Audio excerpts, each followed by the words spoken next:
What's going on, guys? It's your boy Andy Matrix. I'm back. I am bigger. I am better. I don't know why I say that. I don't know why I say that. Okay, so I was on vacation. I was exploring the world. I was exploring the world to see how I can escape the horrible shit here in America. And I'm just kidding. Well, I was out of the country, okay? I was out of the country. I was not in Japan. No, I did not go to Japan, although maybe in the future I will go to Japan and, and, see how the country has been updated. But anyways, I'm here. I am back. I've been reading the news, and now let's go over the freaking disaster that is Western entertainment and what's been happening with anime. So let's go ahead and dive in. So the first story that I came across was this: Warner Bros. Expanding anime to create 10 plus series per year. So Warner Bros. Basically DC, right? They want to make more anime. They tap out. They know that the American animation industry is basically total crap. It's underwater. It's drowning. It's not even on life support, man. It's dead. It is dead. It's not even on life support. So the way that they see it, hey, let's just give it to the Japanese. We'll pay them money and then we'll profit from it. Anime is popular, and yeah, we'll stay alive. Right, it says Warner Bros. Is looking to expand their army production in a big way, with the media giant aggressively waiting to release double digits each year. The Asia Pacific branch of Warner Bros., which is in Japan, Discovery is planning to expand its investment in production in Japanese animation to over 10 series per year. Now, you guys already know that in general, Japan produces a lot of anime. Like, per year, Japan makes about more than 10 titles per year. Like 20, maybe 20 titles per year. Titles that they come and go, don't last. Maybe they make new seasons of anime coming per year. So this is a pretty big deal. Now, we all know that, the next show that's coming is some DC Suicide Squad, right? And it's going to be like an isekai DC. It's obviously it's done by the Japanese. It's very obvious that it's done by the Japanese, written by the Japanese. Hopefully, what I'm worried about, and I'm sure this is what you guys are also worried about, Yellow Flash is talking about this as well, is that this could be a Trojan horse. This could be a Trojan horse. And what I mean by that is that, hey, let's close our animation department in America. Let's give it to the Japanese. They'll be making the Justice League anime. They'll be making the Suicide Squad anime. They'll be making the Superman, Wonder Woman, Batman anime. Let's give it to them, right? And then we can just profit from it. But really, what they could be doing, and I'm just theorizing, after everything that we've seen, this is probably what they're doing. Right now they're like, yeah, we'll just profit from anime. But then later on, let's go ahead and throw in some DEI in there. Let's go in and throw in some PC stuff in there. Let's go in and throw in some you-know-what in there. Let's go ahead and take out all these, and let's get rid of anime girls. Anime girls with big boobies? Nah, dude, no big boobs. No big boobs, no. Let's just everybody's flat-chested, no femininity, no cute girls. You're gonna do things the way we say. And that's what I'm afraid of, that they're giving this to the Japanese, but then they're gonna start bossing around the Japanese.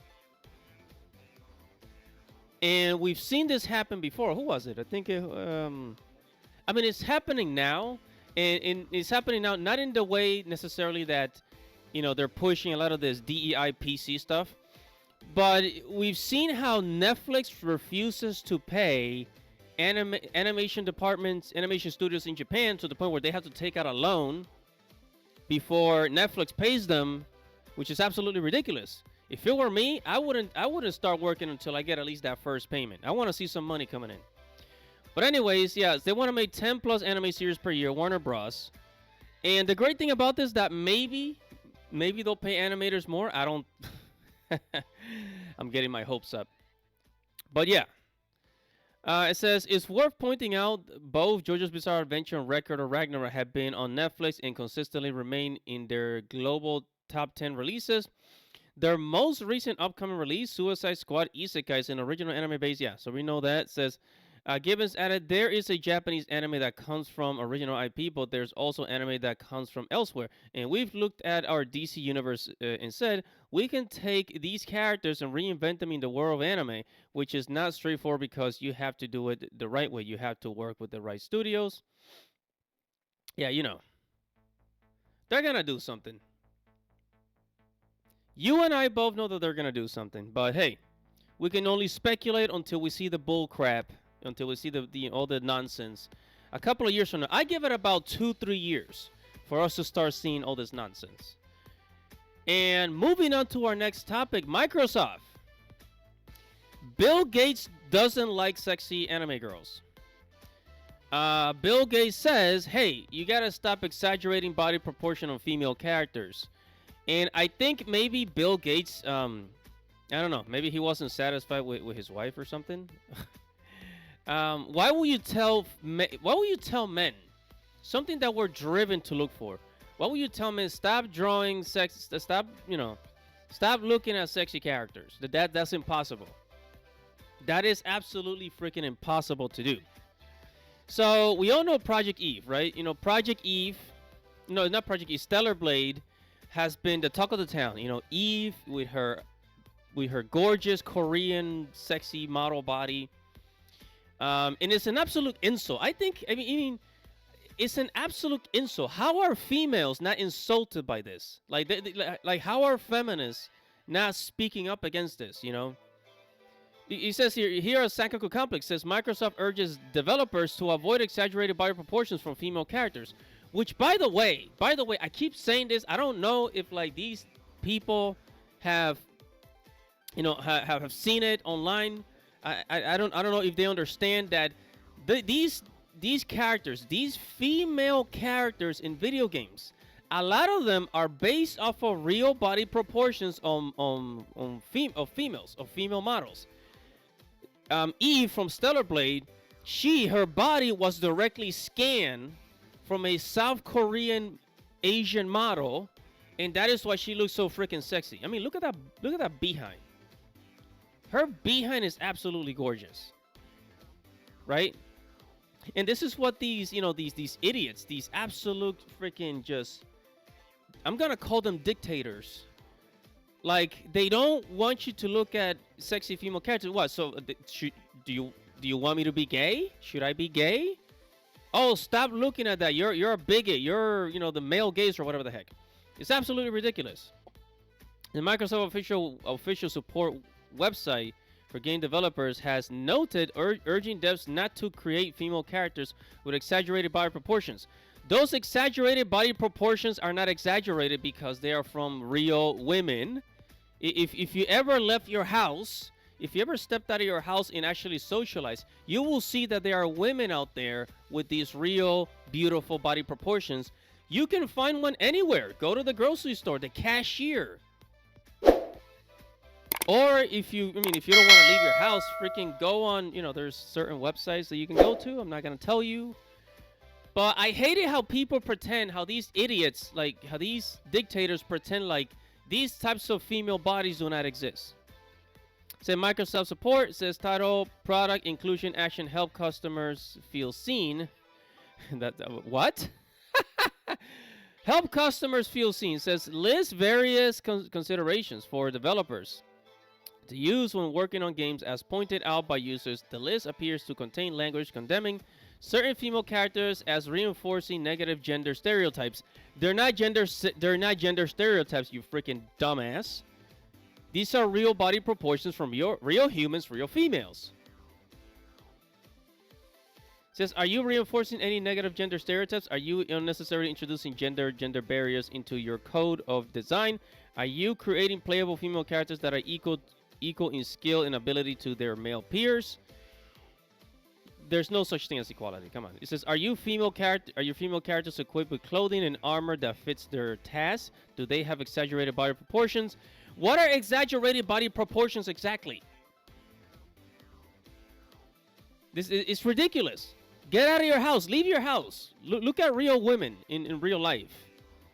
When the story allows, do you show male characters to display a full range of emotions, including joy, sadness, vulnerability? Shut the hell up.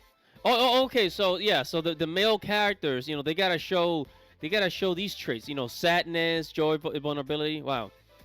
Microsoft and other Western developers have been making effort to fight the objectification in games of cited games such as Stellar Blade for setting unrealistic beauty standards that are actually realistic from real models. Anyways, I'm done with this.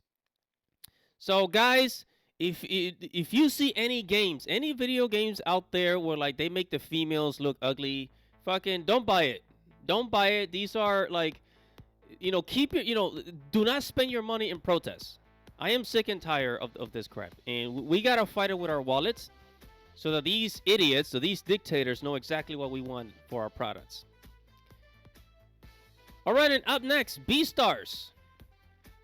Beastars Season 3 is out. Well, it's coming. We already got the trailer for it. It's going to come out on Netflix. I think, when is this? Later in... Shoot, I forgot. Hold on. Where is it? Where's the release date?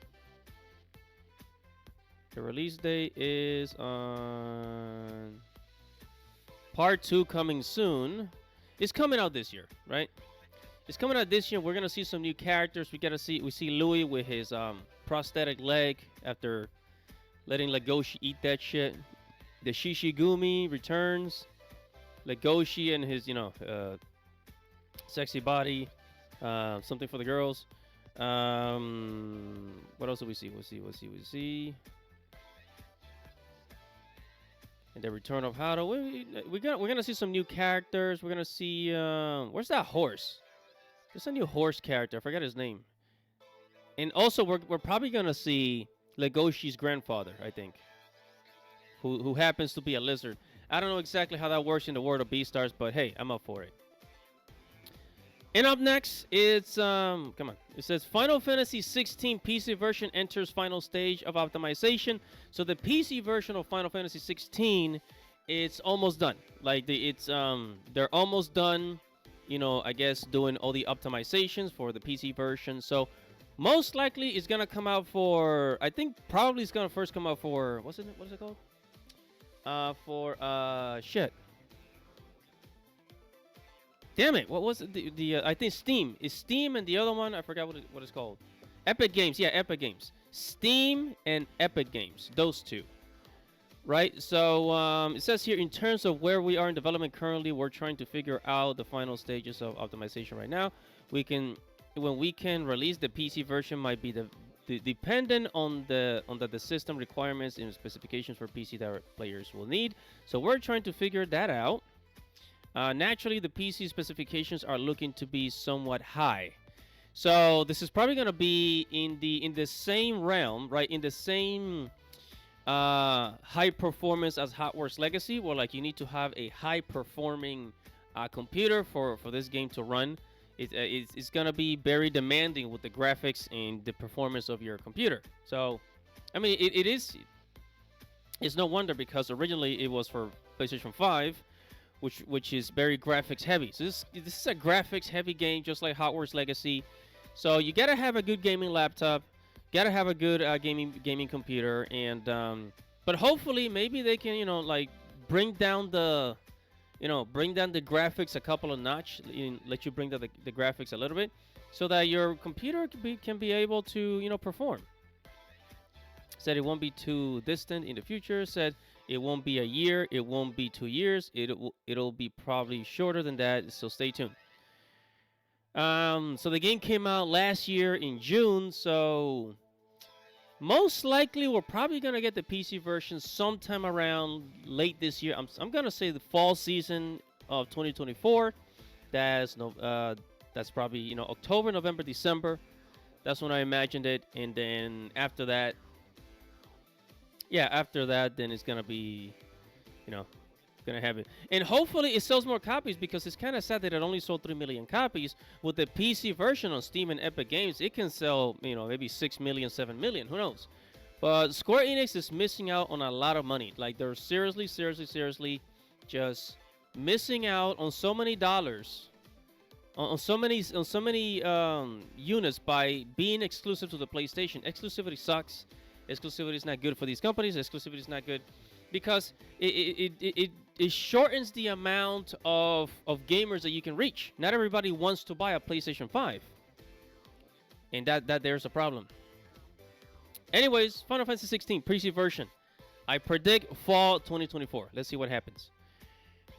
Niche Gamer says the Japanese Communist Party encourages members to report fan service manga to the UN. So the Japanese Communist... Wait, but why the UN? Why the United Nations? And, oh, by the way, I heard about the Japanese Communist Party, and nobody cares about them. Nobody pays attention to them. So this is actually a joke. Right? So the Japanese Communist Party is reportedly created a secret report form to spread amongst its members in order to report young adult manga in the United Nations, which is in Europe. Japanese together blogger Misato Nakayama reported finding the forms as a QR code in the Shimbun Akahata, the daily newspaper for the Japanese Communist Party. The form asks questions such as whether convenience stores carry adult magazines and names manga magazines that carry seinen titles for young adult men such as Young Animal.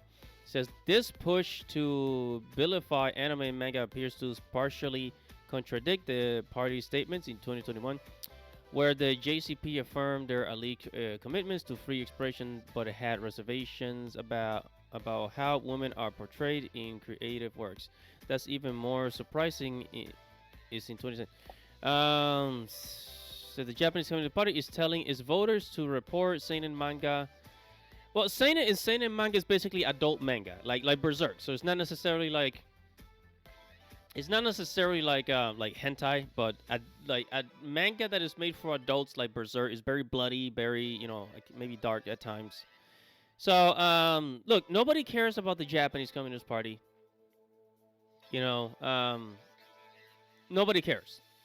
Like, I've talked about them before. There's been articles about them, I think, last year or 2022. There was talks about them trying to block some anime. I forgot what it was. Like, the UN criticized some anime, some poster about an anime schoolgirl, and the Japanese Communist Party kind of like got involved with that whole thing. It's nobody cares about them. In Japan, they are not popular.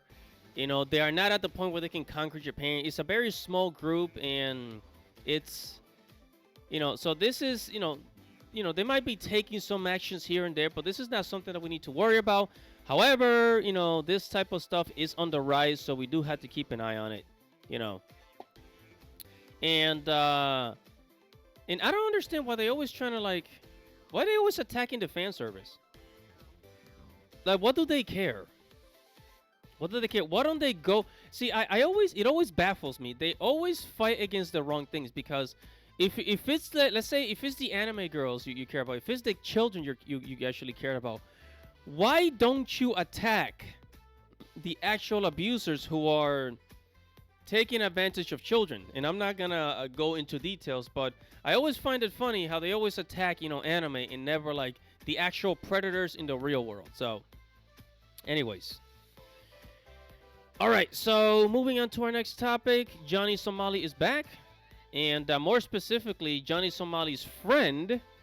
I got a couple of videos I want to share with you guys, because Johnny Somali and his friends are at it again, and they've been getting attacked in other countries. So I'm pretty sure that they probably don't want to go back to Japan and deal with all the nonsense. However, Johnny Somali and his friends, they're out there in Asia. It's always the Asian countries, right? They're out there in Asian countries, but now they're getting attacked. So let's see what happens. So this guy, hold on.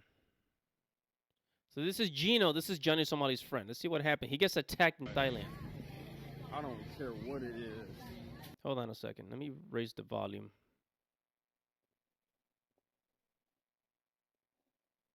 I wanna fucking gut your ass alive, motherfucker. Fuck you. Hey. Oh shit, he got a gang behind him. Yo, check this out, yo, check this out. Yo, I didn't mean to. I pay money. I pay money. I give money. I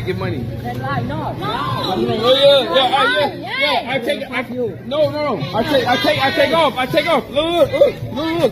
Alright, it says Johnny Somali's sidekick Gino arrives in Thailand and disrespects the locals. He soon finds out. Yeah, so again, disrespects the locals. This has been happening. I don't know why these knuckleheads always go to Asia to disrespect. You know, Asian countries are not like Western countries. Western countries would think it's okay to disrespect people. In Eastern countries like, you know, China, Korea, Japan, they don't tolerate that. They don't tolerate disrespect. There's always that initial respect, and this is what differs from the East and the West. All right, so Johnny, so here's another one. Chill out. So apparently, Johnny Somali is here. It says Johnny Somali who harassed citizens in Japan gets jumped in Israel. So I hope this is okay to show. I'm not gonna show any violence here, but looks like he's getting attacked. Guys, that was like day one. Oh shit. Yo, when you run up on me? Yo, chill out. Yo, chill out. Right, chill out.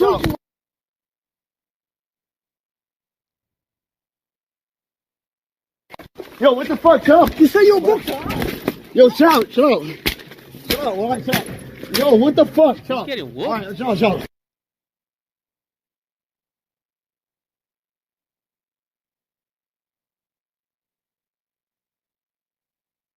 Did he fail? Oh my god. I'm telling you, these other countries, they don't mess around. And then another one, so apparently, I call this the Johnny Somali effect, where like Johnny Somali kind of ruined it for everybody else. So Johnny Somali did something stupid in Japan, and now the Japanese are very wary. The Japanese are very concerned about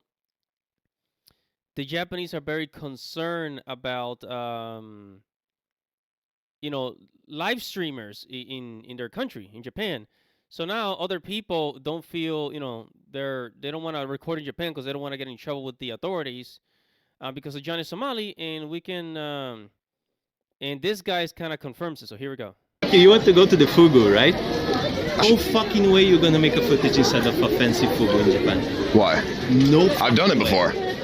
Where? When I came to Japan a long time ago, I filmed in a fugu place. Oh, a long time ago, before the Somali. Yeah. Yeah, things changed. Because of that motherfucker, every live stream is fucked up. Well, where do you suggest that I go if I? Fugu? Yeah, like a fancy fugu. Forget about it. Live streaming, it will be impossible. It's not easy. You want to go to the fugu. Yeah, so he said it. He said because of Johnny Somali, now other people don't want to stream in certain places in Japan because, you know, it's because the authorities in Japan, they've become very aware of Johnny Somali and all the nonsense that he's done. So yeah, just keep that in mind. And now we got some more news. Again, Johnny Somali says Kickstarter Johnny Somali banned from promoting violent behavior during IRL streaming Israel. And we just saw a video of Johnny Somali getting jumped in Israel. And we have more confirmation saying Kick has banned Johnny Somali after promoting violent behavior. So, you know, whether if he really got jumped or not, you know, whether if it was his fault or not, he got kicked out. And it was about time because he shows a lot of unnecessary things on camera, you know. A lot of unnecessary things on camera. So I'm really, you know, I'm pretty sure he got kicked off of Twitch. Now he's on Kick. I think he still has a YouTube channel, if I'm not mistaken. I think he still does have a YouTube channel. But, you know, and I still wonder, where does he get all the money? Because it takes money. Traveling, the plane ticket, the hotels, the food, the transportation. How does he have the money to do all this stuff? Do his parents give him money? Like, how does he do all this stuff? Because I know he's not making enough money to justify, you know, to be able to travel. I know he's not making enough money to do all this stuff. So he's getting it from family. He's getting it from somewhere, but he's not making the money off of streaming. That we can be sure of. All right, guys. So that's gonna be it for this for today's episode of Andy Matrix. We covered a lot of things. We covered Warner Bros. We covered Japanese communism. A lot of things happening in the sphere of anime and gaming.